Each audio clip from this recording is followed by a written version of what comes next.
അസ്സലാത്തു വസ്സലാമു അലാ റസൂലിഹിൽ അമീൻ വഅലാ ആലിഹി വസഹ്ബിഹി അജ്മഈൻ. ബഹുമാനരായ പണ്ഡിതന്മാരെ, നേതാക്കളെ, സഹോദരി സഹോദരന്മാർ, നമ്മെ സംബന്ധിച്ചിടത്തോളം വിശുദ്ധ ഖുർആനും നബി സല്ലല്ലാഹു അലൈഹി വസല്ലമയുടെ സുന്നത്തും മനസ്സിലാക്കുകയും ജീവിതത്തിൽ പകർത്തുകയും ചെയ്യുക എന്ന ഏറ്റവും പ്രധാനപ്പെട്ട ലക്ഷ്യത്തോടുകൂടിയാണ് നാം ഇവിടെ ഒരുമിച്ച് കൂടിയിരിക്കുന്നത്. തീർച്ചയായും ഇസ്ലാമിൻ്റെ പേരിൽ വ്യത്യസ്തമായ ചിന്താഗതികളും ആദർശങ്ങളും സംഘടനകളും കൂട്ടായ്മകളുമൊക്കെ നിലനിൽക്കുന്ന ഒരു സമൂഹത്തിൽ ഏതാണ് ഞാൻ സ്വീകരിക്കേണ്ടത് എന്ന സംശയമുണ്ടാവുക സ്വാഭാവികമാണ്. ആ ചോദ്യത്തിന് ഉത്തരം നൽകുക എന്ന ഉദ്ദേശത്തോടുകൂടിയാണ് ഇതുപോലെയുള്ള പരിപാടികൾ നിരന്തരമായി സംഘടിപ്പിക്കപ്പെട്ടുകൊണ്ടിരിക്കുന്നത്. നമ്മെ സൃഷ്ടിക്കുകയും സംരക്ഷിക്കുകയും നിയന്ത്രിക്കുകയും ചെയ്തുകൊണ്ടിരിക്കുന്ന സർവ്വലോക രക്ഷിതാവായ അല്ലാഹു സുബ്ഹാനഹു വ തആല ഈ ഭൗതിക ലോകത്ത് ജീവിക്കാൻ ആവശ്യമായ സൗകര്യങ്ങൾ നമുക്ക് നൽകിയതുപോലെ, വായുവും വെള്ളവും വെളിച്ചവും നൽകിയതുപോലെ, ഭക്ഷണവും പഴങ്ങളും സസ്യങ്ങളും നമുക്ക് വേണ്ടി സംവിധാനിച്ചതുപോലെ, നാളെ പരലോകത്തേക്ക് രക്ഷപ്പെടാനുള്ള മാർഗം കൂടി അവന്റെ ദൂതന്മാരെ നിയോഗിച്ചുകൊണ്ട് പഠിപ്പിച്ചു തന്നിട്ടുണ്ട് എന്ന് വിശ്വസിക്കുന്നവനാണ് മുസ്ലിം. അത്തരമൊരു മുസ്ലിമിനെ സംബന്ധിച്ചിടത്തോളം ഏത് തരത്തിലുള്ള ഭിന്നതകൾ ഉണ്ടായാലും, ഏതൊക്കെ കാലഘട്ടങ്ങളിൽ ഏതൊക്കെ പുതിയ വാദങ്ങളുമായി ആരൊക്കെ രംഗത്ത് വന്നാലും സ്വീകരിക്കാനുള്ള നിലപാട് ഒന്നു മാത്രമാണ്. ആരാണ് വിശുദ്ധ ഖുർആനും തിരുസുന്നത്തും അള്ളാഹുവിന്റെ റസൂല് വിശദീകരിക്കുകയും പഠിപ്പിക്കുകയും ചെയ്തതുപോലെ ആ റസൂലിൽ നിന്ന് നബി സല്ലല്ലാഹു അലൈഹി വസല്ലമയെ കാണുകയും അള്ളാഹുവിന്റെ റസൂലിന്റെ കൂടെ ജീവിക്കുകയും ആ റസൂലിൽ നിന്ന് ദീൻ പഠിക്കുകയും മനസ്സിലാക്കുകയും ചെയ്ത സ്വഹാബത്ത് എന്താണോ മനസ്സിലാക്കിയത്, അംഗീകരിച്ചത്, ആ സ്വഹാബത്തിൽ നിന്ന് ഉത്തമ നൂറ്റാണ്ടിൽ ജീവിച്ച നബി സല്ലല്ലാഹു അലൈഹി വസല്ലമയുടെ സ്വഹാബത്തിനെ കണ്ട ആ താബിഈകൾ എങ്ങനെയാണോ അത് മനസ്സിലാക്കിയത്, അവരെ പിന്തുടർന്നു വന്ന ആളുകൾ എങ്ങനെയാണോ മനസ്സിലാക്കിയത്, ഖൈറുന്നാസി ഖർനി സുമ്മല്ലദീന യലൂനഹും സുമ്മല്ലദീന യലൂനഹും, ഏറ്റവും ഉത്തമമായ നൂറ്റാണ്ട് എന്റെ നൂറ്റാണ്ടാണ്, പിന്നെ അതിനടുത്ത നൂറ്റാണ്ടാണ്, പിന്നെ അതിനടുത്ത നൂറ്റാണ്ടാണ് എന്ന് നബി സല്ലല്ലാഹു അലൈഹി വസല്ലമ പഠിപ്പിച്ച ഈ നൂറ്റാണ്ടിലുള്ള ആളുകൾ എങ്ങനെയാണോ അള്ളാഹുവിന്റെ ദീൻ മനസ്സിലാക്കുകയും പഠിപ്പിക്കുകയും ചെയ്തത്, ആ ഖുർആനിന്റെയും സുന്നത്തിന്റെയും അടിസ്ഥാനത്തിൽ അത് മനസ്സിലാക്കുകയും ജീവിതത്തിൽ പകർത്തുകയും ചെയ്യുക എന്നതാണ് നമുക്ക് സ്വീകരിക്കുവാനുള്ള മാർഗം. അവിടെ ഏതെങ്കിലും ഒരു വ്യക്തിയോടുള്ള ബന്ധം നമ്മെ അതിൽ നിന്ന് തടയാൻ പാടില്ല. ഏതെങ്കിലും ഒരു നേതാവിനോടുള്ള ബന്ധം അതിൽ നിന്ന് നമ്മെ തടയാൻ പാടില്ല. ഏതെങ്കിലും ഒരു സംഘടനയോടുള്ള ബന്ധം ഈ ആദർശം സ്വീകരിക്കുന്നതിൽ നിന്ന് നമ്മെ തടയാൻ പാടില്ല. അതുകൊണ്ട് തന്നെയാണ് വിശുദ്ധ ഖുർആനും തിരുസുന്നത്തും ഈ രൂപത്തിൽ പഠിപ്പിച്ചുകൊണ്ട് കേരളത്തിൽ പ്രവർത്തിച്ചുകൊണ്ടിരിക്കുന്ന മുജാഹിദ് പ്രസ്ഥാനം നേരത്തെ ഇവിടെ മനസ്സിലാക്കിയതുപോലെ കാലാകാലങ്ങളിൽ വളരെ കൃത്യമായി ഈ സമൂഹത്തിന് മുന്നിൽ ആദർശ പ്രബോധനവുമായി രംഗത്ത് വന്നത്. ആ പ്രസ്ഥാനത്തിന്റെ ചരിത്രം പരിശോധിച്ചാൽ നിങ്ങൾക്ക് കാണുവാൻ സാധിക്കും. അവിടെ ഏതെങ്കിലും ഒരു വ്യക്തിയെ ഈ ആദർശം, ആ ആദർശത്തിന് തെറ്റായ രീതി സ്വീകരിക്കുമ്പോൾ സംഘടനയുടെ പേരിൽ അതല്ലെങ്കിൽ അയാളുടെ മഹാത്മ്യത്തിന്റെ പേരിൽ പിടിച്ചു നിർത്തുന്ന ഒരു സ്വഭാവം ഉണ്ടായിട്ടില്ല. അതല്ലെങ്കിൽ ഏതെങ്കിലും ഒരു പ്രത്യേക കാലത്ത് കൂടിച്ചേർന്നുകൊണ്ട് നമുക്കിനി ഇതുവരെ ശിർക്കായിരുന്ന കാര്യം നമുക്കിനി തൗഹീദാണെന്ന് പറയാം, ഇതുവരെ ഹറാമായിരുന്ന ഒരു കാര്യം ഇനി നമുക്ക് ഹലാലാണെന്ന് പറയാം, ഇതുവരെ ശിർക്കായി ിരുന്നത് നമുക്കിനി ശിർക്കല്ല വസീലത്തുനിലെ ശിർക്കാണെന്ന് പറയാം, ഇതുവരെ ശിർക്കാണ് എന്ന് പറഞ്ഞത് വ്യാഖ്യാനിച്ച് നമുക്ക് വേണമെങ്കിൽ ശിർക്കല്ല എന്ന് പറയാം എന്നൊരവസ്ഥ ഒരിക്കലും തന്നെ മുജാഹിദ് പ്രസ്ഥാനത്തിന്റെ ചരിത്രത്തിൽ നമുക്ക് കാണുവാൻ കഴിയില്ല.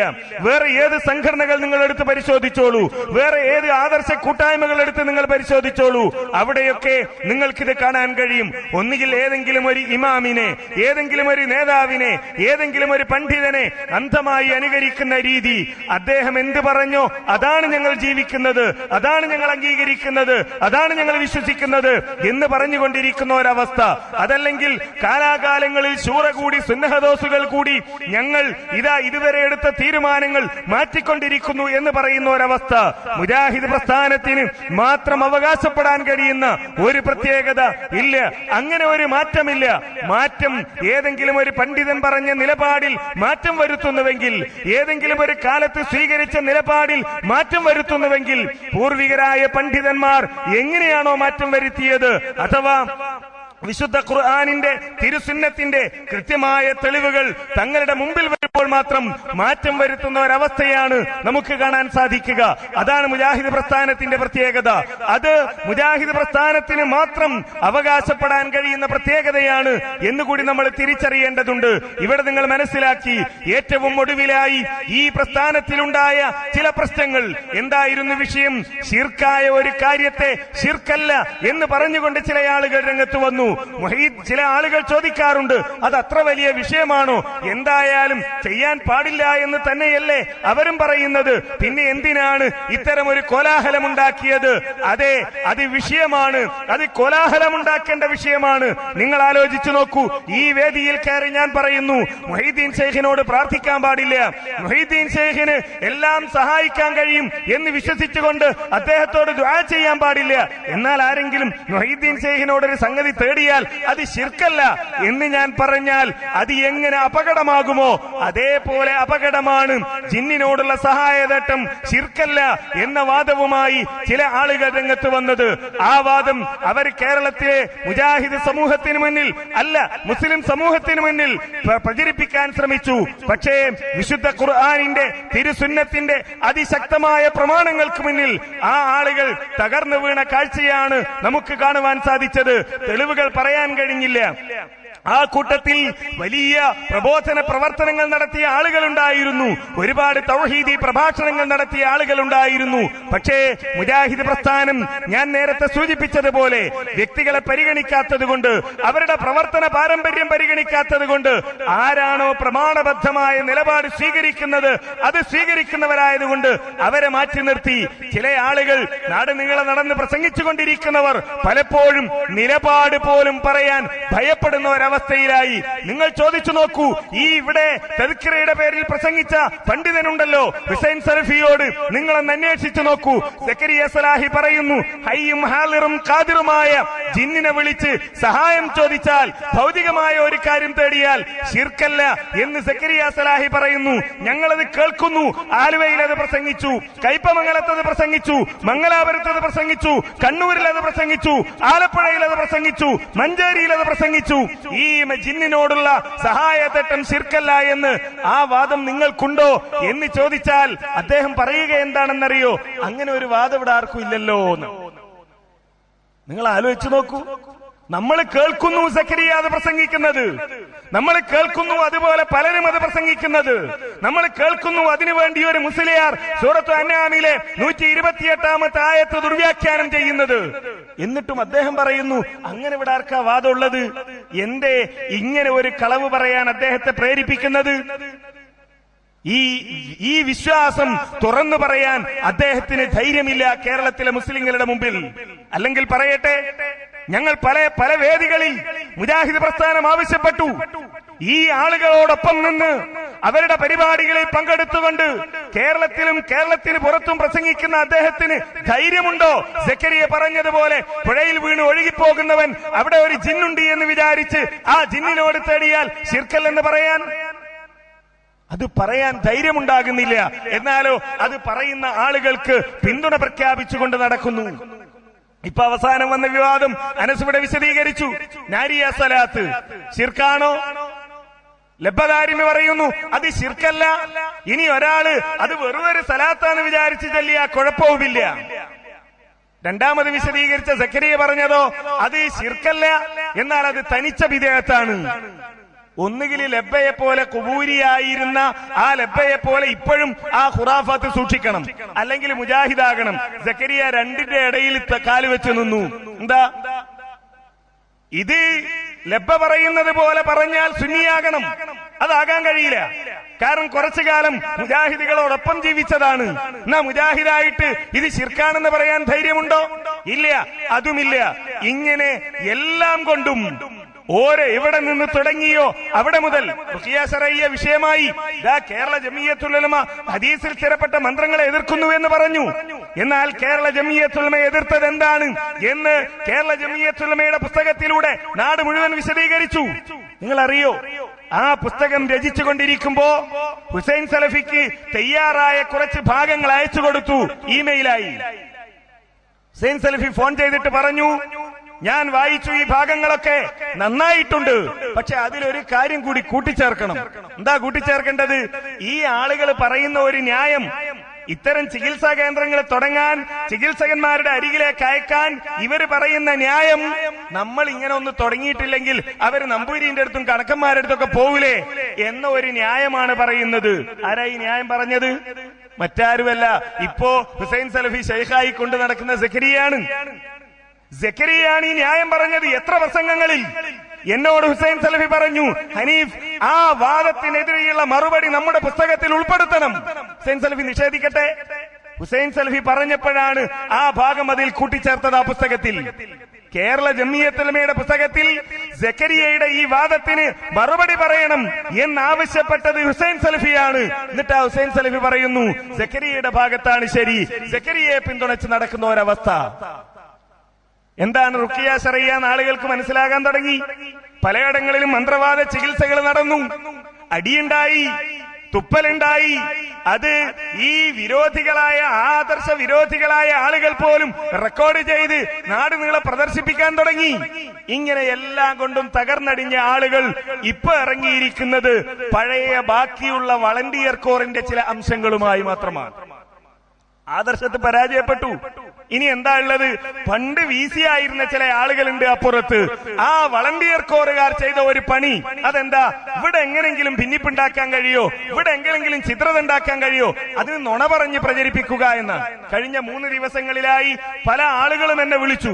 സ്നേഹത്തോടെ വിളിച്ചവരുണ്ട്, നമ്മളടുത്ത് വല്ലതും കിട്ടുമെന്ന് വിചാരിച്ച് വിളിച്ചവരുണ്ട്. എന്താ കായക്കൊടി, നിങ്ങളെ പുറത്താക്കിയോ, നിങ്ങളെ സംഘടനയിൽ നിന്ന് പുറത്താക്കിയോ? ഞാൻ പറഞ്ഞു, അതിനെന്താ? സംഘടനാ വിരുദ്ധ പ്രവർത്തനം നടത്തിയാൽ പുറത്താക്കണമെന്നാണ് ഇക്കാലം വരെ നമ്മൾ പ്രസംഗിച്ച് നടന്നത്. ഞാൻ സംഘടനാ വിരുദ്ധ പ്രവർത്തനം നടത്തിയിട്ടുണ്ടെങ്കിൽ എന്നെ പുറത്താക്കണം സംഘടന. അതിലെന്താ അത്ഭുതമുള്ളത്? അല്ല, പുറത്താക്കിയിട്ടുണ്ടോ? ഞാൻ പറഞ്ഞു, ഇതുവരെ പുറത്താക്കിയിട്ടില്ല. കാരണം ഞാൻ സംഘടനാ വിരുദ്ധ പ്രവർത്തനം നടത്തിയിട്ടില്ല.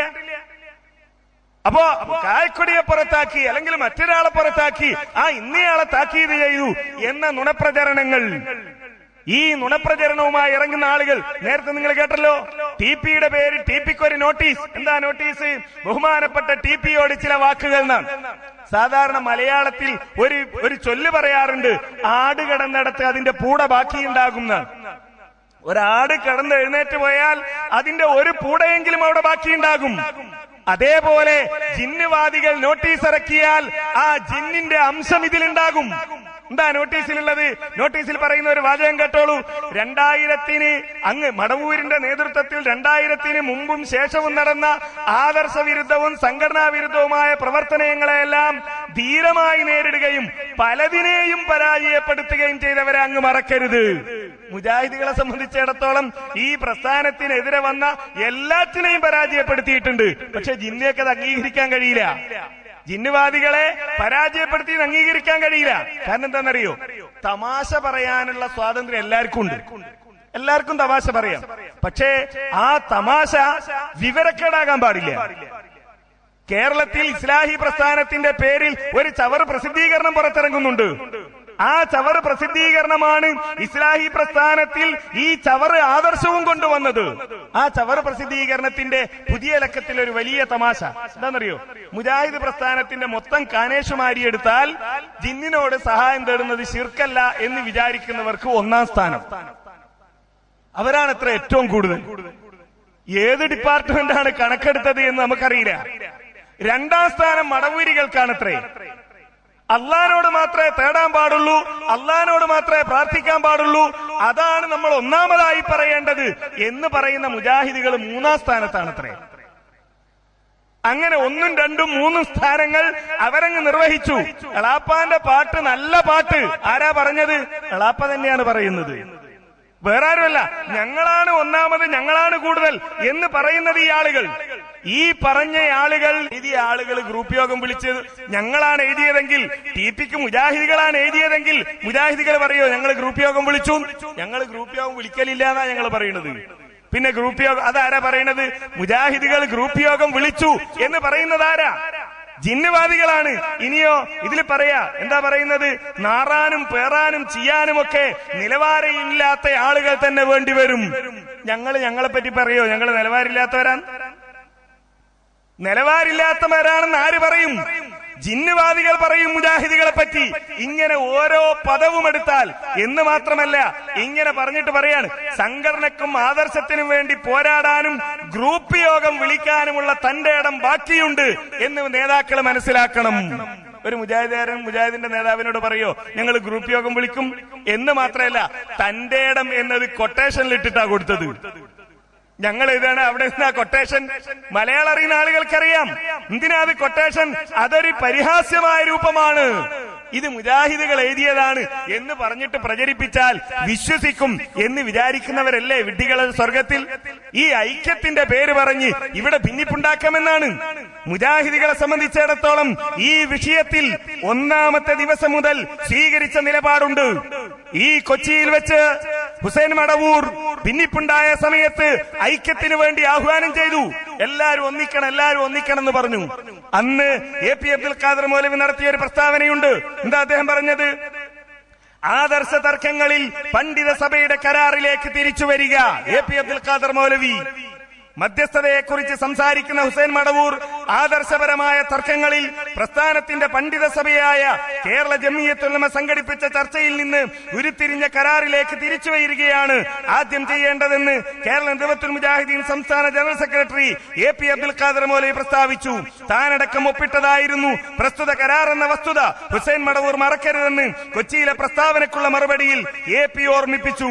മന്ത്രി കുഞ്ഞാലിക്കുട്ടിയുടെ തീരുമാനം അംഗീകരിക്കാമെന്ന് പ്രസ്താവനയിറക്കി ജനത്തെ തെറ്റിദ്ധരിപ്പിക്കാൻ ശ്രമിക്കുന്ന ഹുസൈൻ മടവൂർ 80 വർഷത്തെ പഴക്കമുള്ള ജംഇയ്യത്തുൽ ഉലമയെയും മാതൃസംഘടനയായ KNM-നെയും പോഷക ഘടകങ്ങളായ ISM, MSM, MGM എന്നിവയെയും പിളർത്തിയത് കുഞ്ഞാലിക്കുട്ടി എന്നല്ല, സംഘടനാ അച്ചടക്കത്തിന്റെ ബാലപാഠമറിയാവുന്ന ഏതൊരു സാധാരണക്കാരനും അംഗീകരിക്കാൻ കഴിയില്ലെന്ന വസ്തുത ഓർമ്മിക്കണം എന്ന് പറഞ്ഞിട്ട് അന്ന് തന്നെ മടവൂരിന്റെ സ്വഭാവം ഞങ്ങളുടെ നേതാക്കന്മാർ പറഞ്ഞു. എന്താ പറഞ്ഞത്?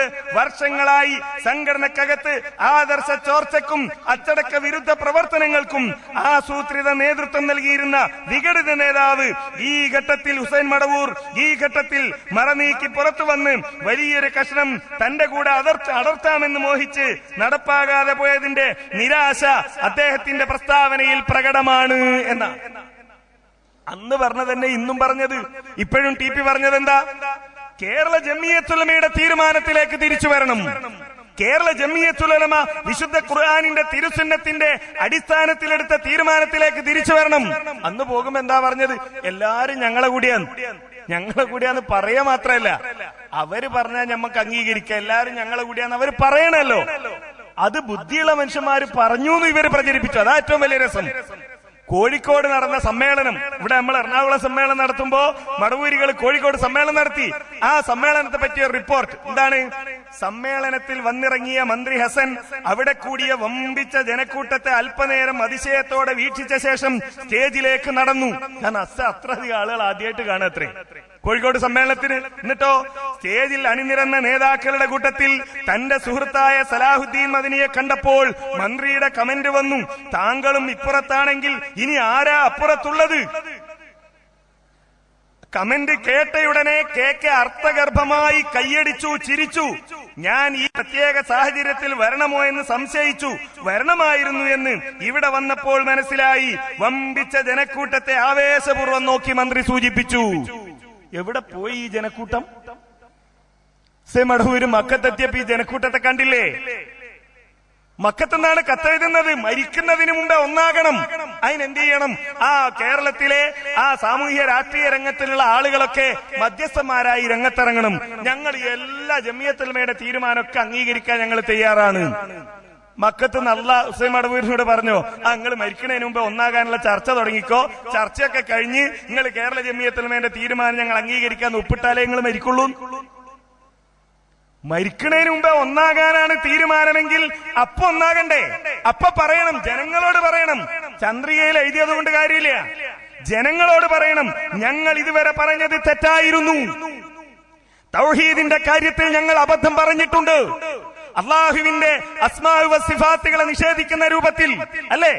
കേരള ജമിയത്തുൽ ഉലമ ഇവരുടെ അബദ്ധം ചൂണ്ടിക്കാണിക്കാൻ വേണ്ടി പുളിക്കൽ മദീനത്തുൽ ഉലൂം അറബിക് കോളേജിൽ വിളിച്ചു ചേർത്ത ചർച്ചയിൽ അവരുടെ ഇന്നത്തെ സെക്രട്ടറി CP ഉമർ സുലമി പറഞ്ഞു, അള്ളാന്റെ അസ്മാഉ വസിഫാത്തുകൾ വെച്ചുകൊണ്ടുള്ള പ്രാർത്ഥനയെ പറഞ്ഞപ്പോ അതൊക്കെ വെറുതെ പറയാ, അതിലൊന്നും വലിയ കാര്യമൊന്നുമില്ല.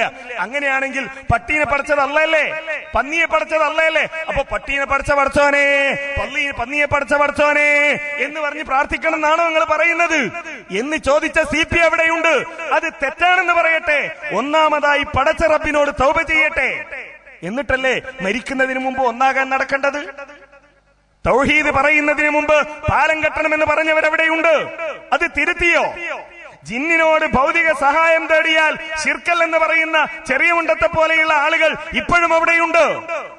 കൊടുത്ത കഴിവിൽ നിന്ന് ചോദിച്ചാൽ ശിർക്കാവിൽ എന്ന് പറയുന്ന അലിമദനിയെ പോലെയുള്ള ആളുകളുണ്ട്. ഹദീസുകൾ നിഷേധിക്കുന്നവരുണ്ട്. ഇവരൊക്കെ അവിടെ ഉണ്ടാകുമ്പോ മരിക്കുന്നതിന് മുമ്പ് ഒന്നാകേണ്ടതില്ലേ എന്ന് ചോദിക്കുന്നതിൽ എന്തർത്ഥമാണുള്ളത് എന്നതാണ് നമ്മൾ ആലോചിക്കേണ്ടത്. ആദ്യം ഈ അബദ്ധങ്ങൾ ജനങ്ങളോട് പറയണം, അപ്പൊ തന്നെ ഒന്നായി അല്ലേ?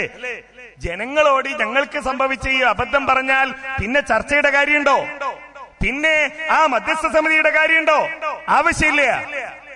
മുജാഹിദികളെ സംബന്ധിച്ചിടത്തോളം ആരുമായും ചർച്ചയ്ക്ക് തയ്യാറാണ്, ആരുമായും ചർച്ച ചെയ്യാം. പക്ഷേ ആദർശം തെറ്റാണ് എന്ന് ബോധ്യപ്പെട്ടാൽ അത് ഒന്നാമതായി തിരുത്തുക എന്നതാണ്. എന്തായിരുന്നു മടവൂരിന്റെ പ്രസ്താവന? നീതി ലഭിക്കും വരെ നിയമയുദ്ധം, പ്രവർത്തനങ്ങളുമായി മുന്നോട്ട്. മടവൂര് നടത്തിയ പ്രസ്താവനയാ. നീതി ലഭിക്കും വരെ നിയമയുദ്ധം, പ്രവർത്തനങ്ങളുമായി മുന്നോട്ട്. എന്നിട്ടോ സാധാരണ കോടതികൾ മുതൽ സുപ്രീം കോടതി വരെ കയറിയിറങ്ങി. ഒരു സ്ഥലത്ത് നിന്നും കോടതി അനീതിക്ക് കൂട്ടിനിന്നില്ല, അനീതിക്ക് കൂട്ടിനിന്നില്ല. അപ്പോഴാണ് അഹമ്മദ് അതിന് മരിച്ചതും കൂടി കിട്ടിയപ്പോ മരിക്കുന്നതിന് മുമ്പേ ഒന്നാകണ്ടേ എന്ന് ചോദിച്ച എത്ര ആള് മരിച്ചു? ഹുസൈൻ മടവൂരിനോട് മറന്നുപോയിട്ടുണ്ടാകാം, ഉമർ മൗലവി മരണപ്പെട്ടു. ആ ഉമർ മൗലവി മരണശയ്യയിൽ കിടക്കുന്ന സമയത്ത് ഹുസൈൻ മടവൂരിന്റെ അനുയായികൾ എഴുതിയ കത്തുണ്ട്. ആ കത്തിന് നിങ്ങൾക്കൊക്കെ സുപരിചിതനായ നമ്മുടെ ബാവക്ക, ഉമർ മൗലവിയുടെ സ്വന്തം സഹോദരിയായിരുന്ന ബാവക്ക അക്കാലത്ത് എഴുതിയ ഒരു കത്തുണ്ട്. മുജാഹിദ് പ്രസ്ഥാനത്തെ സ്നേഹിച്ച, ആ ആദർശത്തെ അംഗീകരിക്കുകയും അത് പ്രബോധനം ചെയ്യുകയും ചെയ്തതിന്റെ പേരിൽ ഉമർ മൗലവിയെ സ്നേഹിച്ച മുഴുവൻ ആളുകളെയും കണ്ണു നനയിച്ച ഒരു കത്ത് അന്ന് ബാവക്ക എഴുതി. എന്റെ പേര് എം മുഹമ്മദ് ബാവുക്ക എന്നാണ് അറിയപ്പെടുന്നത്. എം മുഹമ്മദ് ബാവുക്ക എന്നാണ് അറിയപ്പെടുന്നത്. തൃശൂർ ജില്ലയിലെ അഴീക്കോടാണ് സ്വദേശം. സൽസബീൽ ട്രസ്റ്റിന്റെ ചെയർമാനാണ്.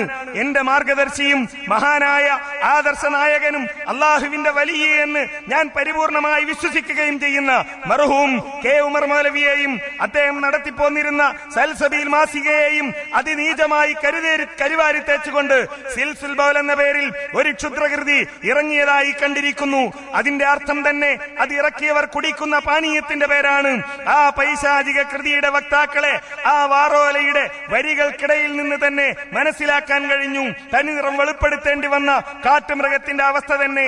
ആ നീചാക്ഷരങ്ങൾ വായിക്കാനിടയാകാതെ തന്നെ മഹാനായ ആ തൗഹീദി വിപ്ലവ നായകന്റെ ആത്മാവ് കരുണാവാരിധിയായ തമ്പുരാൻ തന്നിലേക്ക് ഉയർത്തിയത് തന്നെ അദ്ദേഹം അല്ലാഹുവിന്റെ വലിയായിരുന്നു എന്ന എന്റെ വിശ്വാസം ഊട്ടിയുറപ്പിക്കുന്നു എന്ന് പറഞ്ഞുകൊണ്ടാണ് ബാവുക്ക കത്തെഴുതുന്നത്.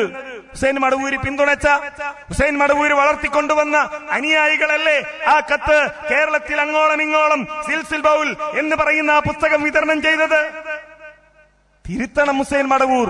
അഹമ്മദ് അലി മദനിയല്ല ആദ്യമായി മരണപ്പെടുന്നത്.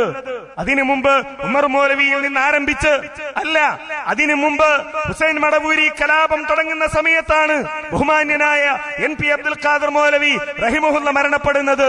അത് മുതൽ മരണപ്പെട്ടുപോയ പണ്ഡിതന്മാരും സാധാരണക്കാരുമുണ്ട്.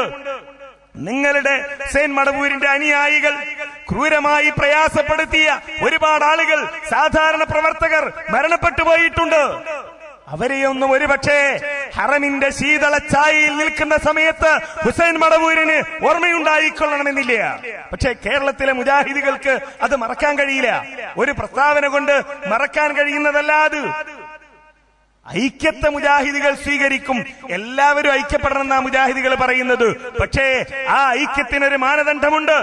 അത് കേരള ജംഇയ്യത്തുൽ ഉലമയുടെ നേതാക്കന്മാർ, കേരള നദ്വത്തുൽ മുജാഹിദീന്റെ നേതാക്കന്മാർ വളരെ കൃത്യമായി വിശദീകരിച്ച ഒരു കാര്യമാണ്. ഹുസൈൻ മടവൂരിന് ഇത് സ്വീകരിക്കാൻ കഴിയും എന്ന് ഞങ്ങൾ മനസ്സിലാക്കുന്നില്ല. കഴിയുമെങ്കിൽ അത് ആദ്യ ആളുകളോട് പറയണം. ഞങ്ങളെല്ലാം സ്വീകരിച്ചോളാം, ഞങ്ങൾ ഒപ്പിടാൻ തയ്യാറാണ് എന്ന്. അങ്ങനെ ഒപ്പിട്ടിട്ടല്ലേ തിരിച്ചുപോയത്? ഒപ്പിടുക എന്നുള്ളത് ഇപ്പൊ ഒപ്പിന് കേരളത്തിൽ ഒരു വിലയില്ലാത്ത കാലാണ്. കാരണം ഞങ്ങളെ കൂട്ടത്തിന്ന് 3 ഒപ്പിട്ട് പോയ ചങ്ങാതിയാണ് ജിന്നിനോട് നേടുന്ന ശിർക്കല്ല, അത് ഒപ്പിടുമ്പോ എനിക്ക് ആ വിശ്വാസം ഉണ്ടായിരുന്നില്ല എന്ന് പറയണത്. അങ്ങനെ ഒപ്പ് പറഞ്ഞ് ഒപ്പ് കാണിച്ച് ഒപ്പ് വിശ്വസിക്കാൻ മാത്രം ഞങ്ങൾ തയ്യാറല്ല. അതുകൊണ്ട് ആദ്യം ജനങ്ങളോട് പറഞ്ഞാൽ പിന്നെ ഒരു ഒപ്പിന്റെ ആവശ്യമില്ല. ജനങ്ങളോട് പറയുക, ഇതാ ഞങ്ങൾ പറഞ്ഞത് തെറ്റാണ്, ഞങ്ങൾക്ക് അബദ്ധം ബോധ്യപ്പെട്ടിരിക്കുന്നു, അതിന്റെ പേരിൽ എന്റെ അനുയായികൾ നടത്തിയ വാദപ്രതിവാദം തെറ്റാണ്, സംവാദങ്ങൾ തെറ്റാണ്, ആ പറഞ്ഞതൊന്നും നിങ്ങൾ വിശ്വസിക്കരുത് എന്ന് പറയാനുള്ള തന്റെ ഇടം, അത് ആദർശപരമായ തന്റെ ഇടം. അതല്ല ഇവിടെ ഈ ജിന്ന് മടവൂരികളുടെ ഒരു നേതാവ്, അരീക്കോട്ടുകാരനായ ഒരു പ്രസിഡന്റ്, മൂപ്പര് പറഞ്ഞത് ഇപ്പൊ അപ്പുറത്ത് ചെറുപ്പക്കാരൊന്നും ഇല്ലല്ലോ, അതുകൊണ്ട് ഞങ്ങൾ കുറച്ച് ചെറുപ്പക്കാർ അങ്ങോട്ട് വരണം എന്നാണ് KNMന്റെ ആവശ്യം, അതുകൊണ്ടാണ് ഞങ്ങൾ ചർച്ചക്കൊക്കെ തയ്യാറാണ് എന്നാണ്. സാധാരണ പറയാറുണ്ട്, കളിച്ച് ജയിച്ച ഞങ്ങൾക്ക് ട്രോഫി വാങ്ങണോ അറിയാം. കളിക്കാനും ജയിക്കാനും ഞങ്ങളും ഇനിയിപ്പോ ഒരു ട്രോഫി വാങ്ങാൻ മടവൂരും കൂട്ടരും ആവശ്യമില്ല. ഇവിടെ ഈ ആദർശം മനസ്സിലാക്കി വരുന്ന ആളുകൾക്ക് എത്ര ആളുകൾ ഇതെന്താ കാര്യം എന്നറിയോ? ഇത് സംഭവം ഇക്കാലം വരെ പറഞ്ഞു പോയത് ജിന്ന് സിഹ്റ് എന്നാണ്. ഈ വാദക്കാരെ തിരുത്താനും ഉള്ളിൽ നിന്ന് തിരുത്താനും ശ്രമിച്ച് ഇനിയും തിരുത്തില്ല എന്ന് ബോധ്യപ്പെട്ടപ്പോ പിടിച്ചു പുറത്തിട്ടു. ഇനി എന്താ മുജാഹിദികൾക്കെതിരെ പറയാനുള്ളത്? മടവൂരികൾക്ക് എന്ത് വാദം ഉന്നയിക്കുക, എന്ത് ആക്ഷേപം ഉന്നയിക്കുക? ഒരാക്ഷേപവും ഉന്നയിക്കാനില്ല. ആയുധം നഷ്ടപ്പെട്ടു പോയി. മുജാഹിദ് പ്രസ്ഥാനത്തോട് ആരൊക്കെ പോരടിച്ചിട്ടുണ്ടോ, ആദർശപരമായി ആരൊക്കെ മുജാഹിദ് പ്രസ്ഥാനവുമായി ഏറ്റുമുട്ടാൻ തയ്യാറായിട്ടുണ്ടോ, അവരുടെ കയ്യിലെ അവസാന പുൽക്കൊടിയും താഴെയിടാൻ അവരെ നിർബന്ധിച്ചിട്ടല്ലാതെ മുജാഹിദ് പ്രസ്ഥാനം അടങ്ങി നിന്നിട്ടില്ല. അത് മുജാഹിദ് പ്രസ്ഥാനത്തിന്റെ ചരിത്രമാണ്. അതുകൊണ്ടല്ലേ നേരത്തെ കാന്തപുരം പറഞ്ഞ തെളിവ് വസൽമൻ അർസല എന്നുള്ള തെളിവ് ഇപ്പൊ ഏതെങ്കിലും സുന്നി വലിയമാർ ഓതുവോ? ഓതില്ല. എന്തേ ഓതാത്തത്? അത് ഓതാൻ കഴിയാത്ത വിധത്തിൽ എന്താണതെന്ന് മുജാഹിദികളോട് വിശദീകരിച്ചു കൊടുത്തു. യായിബാദുള്ള പറയാൻ ധൈര്യമുണ്ടോ ഇപ്പൊ ഏതെങ്കിലും ഒരു ജിന്നുവാദിക്ക്? ഇല്ല. ജനങ്ങൾ ചോദിക്കാൻ തുടങ്ങി, അല്ല കൂട്ടരെ, ഞങ്ങൾ ഇതുവരെ വിചാരിച്ചത് സഹീഹാന്നല്ലേ, നിങ്ങൾ ഈ മെനക്കെടനൊക്കെ കണ്ടിട്ട്? അനസ് ചോദിച്ചല്ലോ നേരത്തെ, ഇത് സഹീഹാണ് എന്ന് വന്നാ ഇപ്പൊ എന്താ കിട്ടുക? എന്താണ് ഇതിൽ നിന്ന് കിട്ടുക? അല്ലാത്തവരുടെ നേർക്കാന്ന. അതിന് നിങ്ങൾ ഇത്രയൊന്നും മെനക്കെടണ്ടല്ലോ. ഖുറാഫിയുടെ ആയത്തോതണില്ലേ, ഇന്നമാ വലിയക്കുമുല്ലാഹു വറസൂലു, അത് തന്നെ ഓതിയാ പോരെ. ഇന്നമാ വലിയക്കുമുല്ലാഹു വറസൂലു എന്ന ആയത്തോതിയാ പോരെ. ഈ ദുർബലമായ ഹദീസ് കൊണ്ടുവരണോ? ഇനി അതല്ല, അല്ലാത്തവരോട് തേടാൻ പാടില്ല എന്നാ. അതിന് വക്കാല റബ്ബുക്കും ഉദൂനി എന്നുള്ള ആയത്ത് ഇയ്യാക നഅ്ബുദു വ ഇയ്യാക നസ്തഈൻ ഇതൊക്കെ ഖുർആനിലില്ലേ? പിന്നെ എന്തിനാണ് ഇതിനു മുകളിൽ ഒരു ചർച്ച? അങ്ങനെ ഓരോ ആയുധങ്ങളും താഴെ ഇടിയിച്ചവരാണ് മുജാഹിദികൾ. ഓരോ രംഗത്തും ഇത്തരം ആളുകളെ മുജാഹിദികൾ പരാജയപ്പെടുത്തി. അതിൽ നിന്നുണ്ടായ നിരാശയാണ് ഇപ്പോ ഈ രണ്ടു കൂട്ടരും പ്രചരിപ്പിച്ചുകൊണ്ടിരിക്കുന്നത്. സാധാരണ ഞങ്ങളെ നാട്ടിലൊക്കെ പറയാറുണ്ട്, പണ്ട് ഈ കോഴിക്കോട് ജില്ലയിൽ നിന്ന് വയനാട്ടിലേക്ക് നടന്നു പോകലാണ്, അന്ന് വാഹനവും ചുരം റോഡൊന്നും ആയിട്ടില്ല. അപ്പോ കൃഷിക്കാണല്ലോ ആളുകൾ പോകുന്നത്. അങ്ങനെ പോകുമ്പോ ആളുകൾ ഈ അരപ്പട്ടയിൽ കത്തിയും തൂക്കിയിട്ടാ പോവുക. അപ്പൊ ഒരു ചങ്ങായി നോക്കുമ്പോ ഒരു കാക്ക നല്ല ആ മാനിന്റെ കൊമ്പിന്റെ പിടിയൊക്കെ ഉള്ള നല്ലൊരു കത്തിയോ അരപ്പട്ടയിൽ തൂക്കിയിട്ട് പോവാണ്. ഈ അരപ്പട്ട ഇങ്ങനെ കത്തി ഇങ്ങനെ ആടിക്കളിക്കുന്നുണ്ട് അരപ്പട്ടയിൽ നിന്ന്. ഇവൻ വിചാരിച്ചത് ഇപ്പൊ താഴെ വീഴും. അങ്ങനെ ഈ കാക്കാന്റെ കൂടെ ഇവനും ചുരം കയറി നടക്കുകയാണ്. ഈ കുന്നും മലയൊക്കെ കയറിയിട്ട് കത്തി വീണില്ല. നോക്കുമ്പോ കത്തി അവിടെ ഫിറ്റ് ചെയ്യണം. ഇത് ആടിനെ കണ്ടിട്ടാണ് ഇവൻ വിചാരിച്ചത് ഇപ്പൊ വീഴും. അതേപോലെ മുജാഹിദ് പ്രസ്ഥാനത്തിൽ ഇപ്പൊ പിളർപ്പുണ്ടാകും എന്നാ പൂതി. ഞാൻ നേരത്തെ പറഞ്ഞ വാറോല ഈ ലക്കത്തിൽ ലേഖനം, ഐക്യത്തെ ആർക്കാണ് പേടി? എന്നിട്ടോ നമ്മൾ ഐക്യത്തെ പേടിക്കുന്നു എന്നാണ്. ഞങ്ങൾ ഐക്യത്തെ പേടിക്കുന്നവരല്ല, ഐക്യത്തെ സ്വാഗതം ചെയ്യുന്നവരാണ്. പക്ഷേ ഈ ഐക്യം ഉണ്ടാകുന്നതിന് മുമ്പ് എന്തിനാണ് ഭിന്നിപ്പുണ്ടായത് എന്ന് ആളുകൾ ആദ്യം സമ്മതിക്കണം. എന്തിനാ ഭിന്നിപ്പുണ്ടായത്? ജിന്നുവാദികളുടെ നേതാക്കന്മാർ ടി കെ അഷ്റഫിനെ പോലെ, സജ്ജാദിനെ പോലെ, അതേപോലെ അഡ്വക്കേറ്റ് ഹബീബിനെ പോലെയുള്ള ആളുകൾ അംഗീകരിക്കുമോ മടവൂരികളുമായുള്ള ഭിന്നിപ്പ് ആദർശത്തിന്റെ പേരിലായിരുന്നു? ഇല്ല, അത് അംഗീകരിക്കുന്നില്ല ആളുകൾ. അവര് പറയുന്നത് അതൊക്കെ വെറുതെയായിരുന്നു എന്നാണ്. അതാണിപ്പോ ഈ ജിന്നുവാദികളും പ്രചരിപ്പിച്ചുകൊണ്ടിരിക്കുന്നത്. ഇവരും പറയുന്നത് അത് തന്നെയാണ്. ഈ മുജാഹിദ് പ്രസ്ഥാനത്തിൽ ഈ ആളുകൾ ഇവിടെ ഉണ്ടായിരിക്കുന്ന ഭിന്നിപ്പ് അത് ആദർശപരമല്ല, നിസ്സാരമായ പ്രശ്നങ്ങളായിരുന്നു എന്ന് ചില ആളുകൾ പറഞ്ഞപ്പോ അതിനെ നിസ്സാര വിഷയങ്ങളുമായി ബന്ധപ്പെട്ടുകൊണ്ടാണ് ഇവിടെ പ്രശ്നങ്ങളുണ്ടായത് എന്ന് ചില ആളുകൾ പറഞ്ഞപ്പോ മുജാഹിദുകൾ അതിനെ എതിർത്തു. എതിർത്തതിനെയാണ് ഐക്യത്തെ പേടിക്കുന്നവരാണ് മുജാഹിദുകൾ എന്ന് പറഞ്ഞുകൊണ്ട് ഈ ആളുകൾ രംഗത്ത് വന്നത്. നോക്കൂ നിങ്ങൾ, ഈ വിഷയത്തിൽ KPA മജീദ് അദ്ദേഹം മുസ്ലിം ലീഗിന്റെ നേതാവാണ്. ഒരു മധ്യസ്ഥൻ എന്ന നിലയിൽ അദ്ദേഹം ചർച്ചകളിൽ ഇടപെടുന്നതിനെ ആരും എതിർക്കുന്നില്ല. മധ്യസ്ഥനാണെങ്കിൽ മധ്യസ്ഥന്റെ നിലയിലാണ് സംസാരിക്കേണ്ടത്. അതിനു പകരം അദ്ദേഹം ഇതൊരു പൊതുവേദിയിൽ പറയേണ്ട കാര്യമല്ല. പക്ഷേ അദ്ദേഹം ഒരു പത്രത്തിൽ എഴുതിയത് കൊണ്ട് പറയാതിരിക്കാൻ നിർവാഹമില്ല. KPA മജീദ് എഴുതി, പരിഹരിച്ചു പോകാൻ കഴിയുന്ന പ്രശ്നങ്ങളെ ആദർശ വ്യതിയാന തലത്തിലേക്ക് എത്തിച്ച് ഭിന്നിപ്പും അകൽച്ചയും വർദ്ധിപ്പിക്കുന്ന രീതിയാണ് നിർഭാഗ്യവശാലുണ്ടായത്. ഡോക്ടർ ഹുസൈൻ മടവൂർ കഴിഞ്ഞ കാലങ്ങളിലെല്ലാം മുജാഹിദ് ഐക്യം പ്രാവർത്തികമാകണമെന്ന് ആഗ്രഹിക്കുകയും അതിനായി പ്രവർത്തിക്കുകയും ചെയ്യുന്ന വ്യക്തിയാണ്. ഇത് മധ്യസ്ഥൻ എഴുതേണ്ട വാക്കല്ല, ഇത് മടവൂര് എഴുതി കൊടുത്തിട്ട് മജീദിന്റെ പേരിൽ എഴുതിയതാ അല്ലേ? മടവൂര് തുടക്കം തൊട്ട് ഐക്യത്തിന്റെ ആളാണോ? ആണെങ്കിൽ ഈ ഭിന്നിപ്പനുണ്ടാവില്ലല്ലോ. ഇത് പറഞ്ഞതിന് മുജാഹിദുകൾ എതിർത്തപ്പോ ജിന്നുവാദികൾ പറയുന്നു അങ്ങനെ എഴുതിയത് ശരിയായില്ല എന്ന് പറഞ്ഞാൽ മജീദ് പറഞ്ഞത് തന്നെ ശരി, മജീദ് പറഞ്ഞത് തന്നെയാണ് ശരി. മുജാഹിദുകളെ സംബന്ധിച്ചിടത്തോളം ഏത് വിഷയങ്ങളിലായാലും ഈ നിലപാടാണ് മുജാഹിദുകൾ കാത്തു സൂക്ഷിക്കുന്നത് പ്രമാണബദ്ധമായി. ഇപ്പോ ഈ ഭിന്നിപ്പ് എന്തുകൊണ്ടുണ്ടായി എന്ന് നമ്മൾ പഠിക്കുകയും മനസ്സിലാക്കുകയും ചെയ്തില്ലെങ്കിൽ സ്വാഭാവികമായും എന്താണിത് എന്നറിയാതെ പോകും. ഇത് ആദർശപരമായൊരു ഭിന്നിപ്പാണ്, അത് ആദർശപരമായി ചർച്ച ചെയ്യണം അല്ലെ? ഒരു 25 കൊല്ലം കഴിഞ്ഞിട്ട് വേറെ കുറെ രാഷ്ട്രീയ നേതാക്കന്മാര് വന്നിട്ട് പറയാ നമുക്ക് ആ ജിന്നുവാദികളുമായിട്ട് ഐക്യപ്പെടാം. എന്താ പോല് പറയണേ ശിർക്കാന്നാണ്, ശിർക്കല്ല എന്നാണ്, നിങ്ങൾ പറയണേ ശിർക്കല്ല എന്നാണ്, രണ്ടുകൂട്ടരും ചെയ്യാൻ പാടില്ല എന്നല്ലേ? നമുക്ക് മധ്യസ്ഥായിക്കൂടെ എന്ന് ചോദിച്ചാൽ ആകാൻ പറ്റൂല. നേരെ മറിച്ച് ഈ ആദർശ വിഷയത്തിൽ തീരുമാനമുണ്ടാകണം.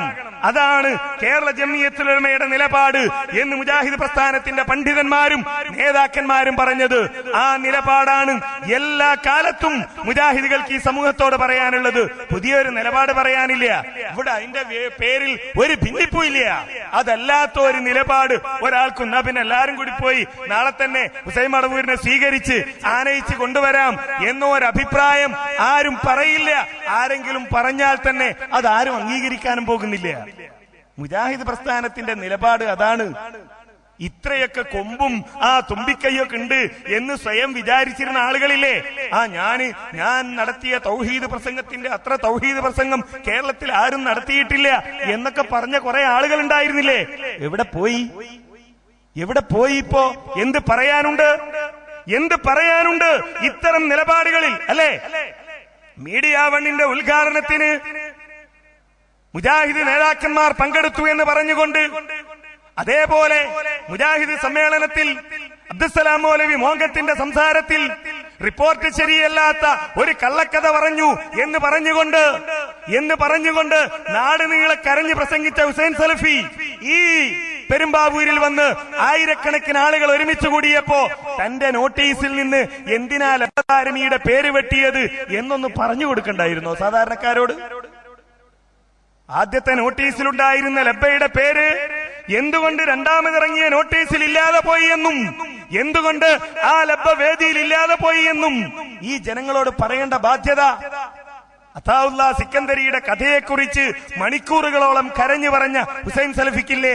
അത് ശിർക്കാണ്, ആ ശിർക്കിലേക്ക് പോകരുത്, അത് ന്യായീകരിക്കരുത് എന്ന് പറഞ്ഞുകൊണ്ട് സ്വന്തം വാപ്പയെ ധിക്കരിച്ചുകൊണ്ട് PN അബ്ദുൽ ലത്തീഫ് മൗലവിയുടെ മകൻ കാണിച്ച ധൈര്യമെങ്കിലും ഹുസൈൻ സലഫി കാണിക്കേണ്ടതില്ലായിരുന്നോ? PN അബ്ദുൽ ലത്തീഫ് മൗലവി ശിർക്ക്, ഈ നാരിയ സലാത്ത് ശിർക്കല്ല എന്ന് പറഞ്ഞ ആളുകളുടെ കൂട്ടത്തിലാണ്. കുറെയൊക്കെ വാപ്പാന്റെ ഒപ്പം നിന്നു മകൻ. അവസാനം മകൻ പറഞ്ഞു ശിർക്കാണ്, വാപ്പ പറഞ്ഞാലും കുഴപ്പമില്ല, നേരത്തെ പറഞ്ഞ മാതിരി ഉപ്പാപ്പ പറഞ്ഞാലും കുഴപ്പമില്ല, അത് ശിർക്കാണ് എന്ന് തുറന്നു പറഞ്ഞ ആ ആർജവം, അതാ ഹുസൈൻ സലഫിയിൽ നിന്ന് ഇക്കാലം വരെ മുജാഹിദുകൾ കണ്ടത്. ഇതിൽ നിന്ന് പോയാൽ ഇപ്പൊ കണ്ടില്ലേ നിങ്ങള്, ആ നാട് നീളെ പ്രചരിപ്പിക്കുക. KM ഷാജി പറഞ്ഞു കേരള നേതൃത്വത്തിൽ മുജാഹിദിനെതിരെ. ഞാൻ ഷാജി സാഹിബിനെ വിളിച്ചു. ഞാൻ പറഞ്ഞു നിങ്ങളുടെ ഒരു പ്രസംഗം, നിങ്ങളൊരു രാഷ്ട്രീയ പ്രവർത്തകനാണ്, ഒരു MLA ആണ്, ഉത്തരവാദപ്പെട്ട നേതാവാണ്, നിങ്ങളുടെ ഒരു പ്രസംഗം KM നേതൃത്വത്തിനെതിരാണ് എന്ന് പറഞ്ഞുകൊണ്ട് ഈ ആളുകൾ പ്രചരിപ്പിക്കുന്നു. എന്നോട് ചോദിച്ചു ഞാനതിലെന്താ KM നേതൃത്വത്തിനെതിരെ പറഞ്ഞത്? ഞാൻ പറഞ്ഞു ഈ ആളുകൾ കേരള നേതൃത്വത്തിൽ മുജാഹിദീൻ ഇവരെ പുറത്താക്കിയത് നിസ്സാരമായ പ്രശ്നത്തിന് വേണ്ടിയാണ് എന്നാണ് ഇവർ പറയുന്നത്.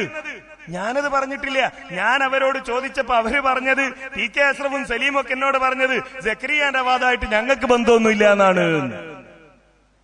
സക്കരിയാന്റെ വാദമായിട്ട് ഞങ്ങൾക്ക് ബന്ധമില്ല, അതിനെ ഞങ്ങൾ അംഗീകരിക്കുന്നില്ല എന്ന് പറഞ്ഞപ്പോഴാണ് ഷാജി സാഹിബ് ആ പ്രസംഗത്തിൽ പങ്കെടുത്തത്.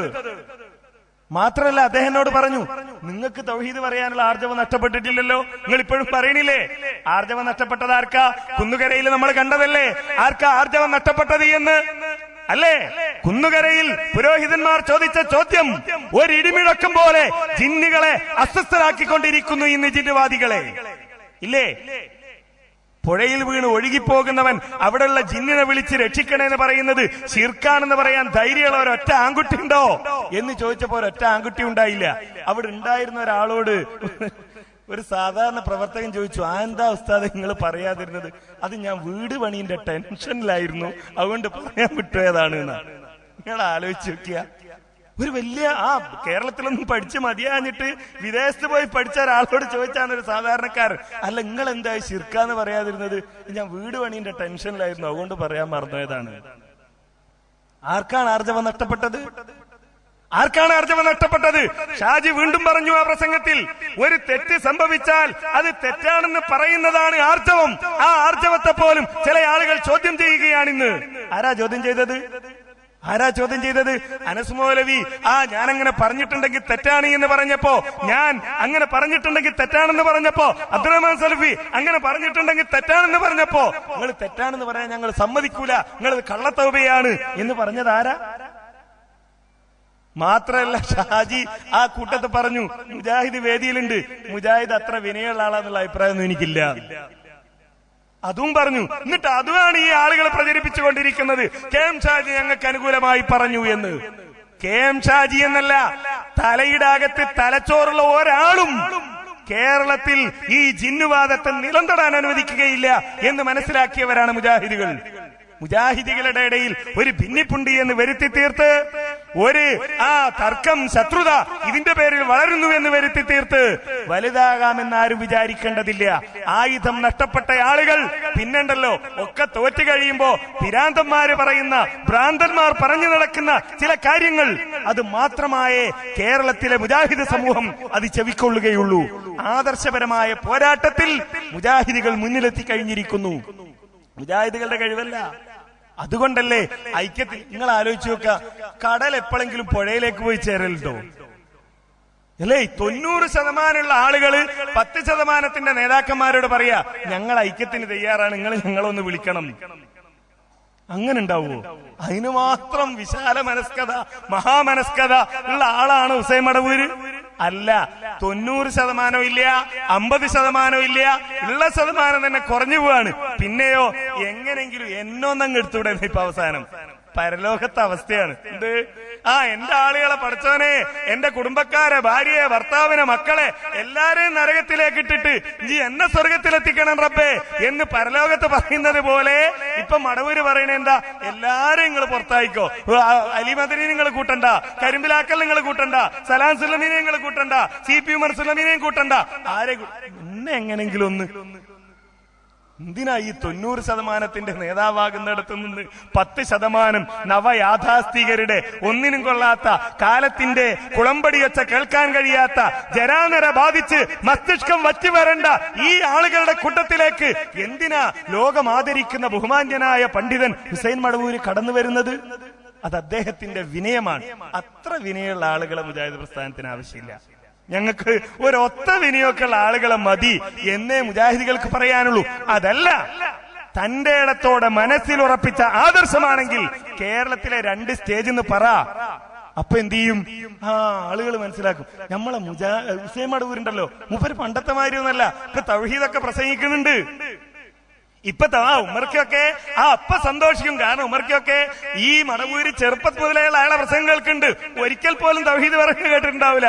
അതൊന്നല്ല. അപ്പൊ ഉമർക്കൊക്കെ പറയും, ഹുസൈൻ മടവൂരും തൗഹീദ് പറയാൻ തുടങ്ങി, എന്നാ പിന്നെ നമ്മക്കൊന്ന് പ്രസംഗത്തിന് വിളിക്കുക. അപ്പോ നരിക്കിനാടെ യൂണിറ്റുള്ള ആളുകളോട് ചോദിക്കും, എങ്ങനെ ഈ ഹുസൈൻ മടവൂർ ഇപ്പൊ നമ്മളെ യൂണിറ്റ് ഇപ്പൊ നമ്മളെ യൂണിറ്റിന്റെ യോഗത്തിലൊക്കെ മൂപ്പര് വന്നിരിക്കാറുണ്ട്, മൂപ്പരാണ് ഞങ്ങൾക്ക് പ്രസംഗിക്കാനുള്ള ആളെയൊക്കെ ഇപ്പൊ വിളിച്ചു തരുന്നത്, നിങ്ങൾ പ്രസംഗത്തിന് വിളിച്ചോ എന്ന് പറയുമ്പോ നമ്മൾ മൂപ്പര് പ്രസംഗത്തിന് വിളിക്കും. അപ്പൊ മുജാഹിദായി. അതിന് KP മജീദ് മധ്യസ്ഥനാണോ? നാട്ടിലെ എത്ര സുന്നികൾ മുജാഹിദ് അതിന് KP മജീദ് മധ്യസ്ഥ വെച്ചിട്ടാ? ഇത് അയാൾ നിങ്ങൾ സ്വീകരിച്ചോ? മൂപ്പരെന്താ കടത്തുകാരന്റെ പണിയോ?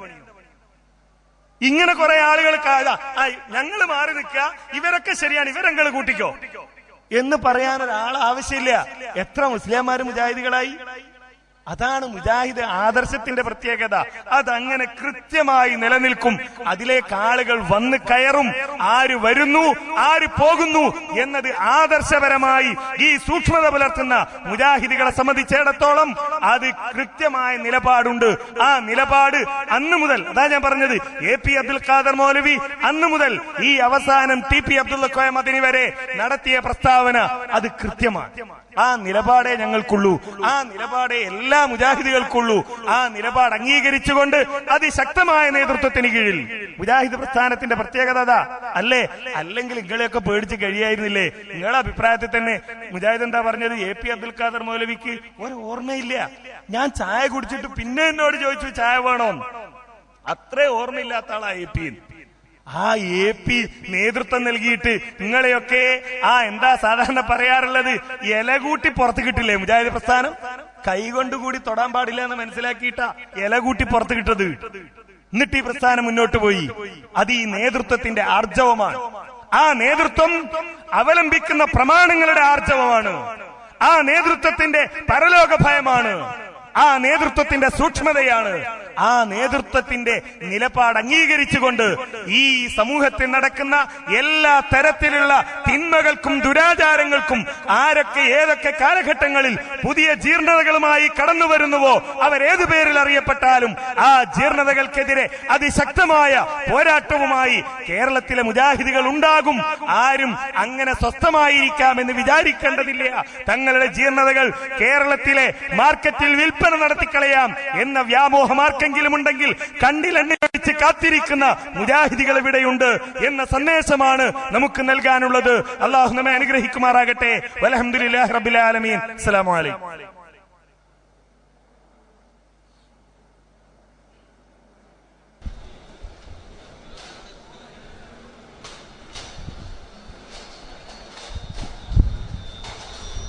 സഹോദരന്മാരെ, സെപ്റ്റംബർ 1 കണ്ടന്തറ മുസ്തഫ തൻവീർ പ്രസംഗിക്കുന്നു.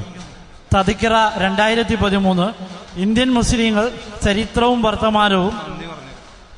മുസ്തഫ തൻവീർ കണ്ടന്തറയിൽ പ്രസംഗിക്കുന്നു. ഒന്നുകൂടി ശ്രദ്ധിക്കുക. മുസ്തഫ തൻവീർ കണ്ടന്തറയിൽ സെപ്റ്റംബർ 1 ജൗഹർ ഐനിക്കോട്